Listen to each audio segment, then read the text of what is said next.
Hey guys, what's up? It's Eric from Tower Reviews, and today we're going to be taking a quick look at the at&t Inspire 4G.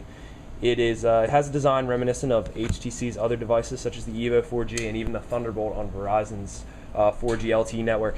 Today we're going to be looking at the specifications of the device, some software perks, and just the overall opinion and look of the device and how it compares to different size displays. We're going to start with just looking on the outside of the phone. We'll bring it up closer so you can get a good look. You can see that it has a pretty beautiful super LCD display. It has 480 by 800 pixels. Not as good as some of the other phones like the Samsung and all that, but it is sufficient and a very nice display to feast your eyes on. On the left side you have your volume rocker here, which is pretty flush, but it does have some nice tactile feedback. On the front here you have your speaker for when you talk on the phone, obviously, and there's also an indicator light on inside the speaker grill. There is no front-facing camera, don't be mistaken, that's a proximity sensor right there. On the top you have your lock key and power key, and that is a little bit of a complaint that I have about this phone, just because it's so flush to the plastic that's around it, and it's a little bit difficult to touch if you're not holding it in the correct way. On the bottom you have your charging port and your headphone port, and on the right side you have nothing. On the back you have your speaker, your 8 megapixel camera that records in 720p, and your dual LED flash, which is extremely bright for dark situations, obviously. And a text, and Blockbuster. And now going into the software of the device, you can see it has the HTC Sense overlay to the 2.2.1 Android, which it is running with the 1 GHz Snapdragon processor, which, as you can see, is getting through these home screens with no problem whatsoever. It has 768 megabytes of RAM, which is sufficient and does a very nice job of running all the applications that are installed on the phone.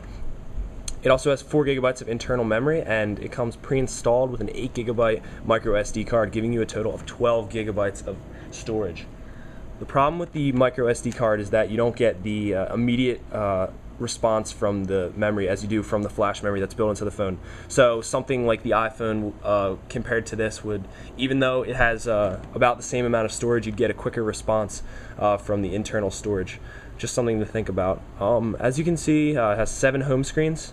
You can either hit the home button or pinch, and it'll get you to your helicopter view, which will show you all of the home screens at once. You can see, you can click on any one of them. And then all the widgets can be accessed by holding down on one of the home screens, and that'll bring up everything that you need to do. You can do widgets, you can change your scene, skin, wallpaper. These are really cool. It's kind of exclusive to HTC, some skins and overlays that make the phone look extremely cool, and change it up on depending on your mood. So now we'll go into the messaging.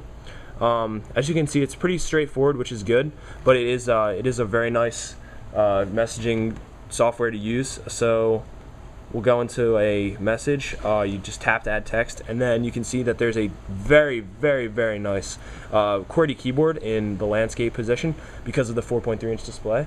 And when you turn it, it automatically rotates and has a ginormous, ginormous. You gotta go look at this in a store somewhere, because it is a huge keyboard when it's side.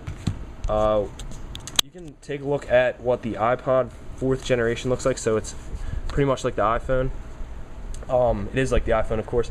You can see that it's just massive size-wise. This phone is just extremely big. It's very big, but it also does. It is able to keep the thin appeal that it's not quite as thin as the iPhone, but it is pretty thin.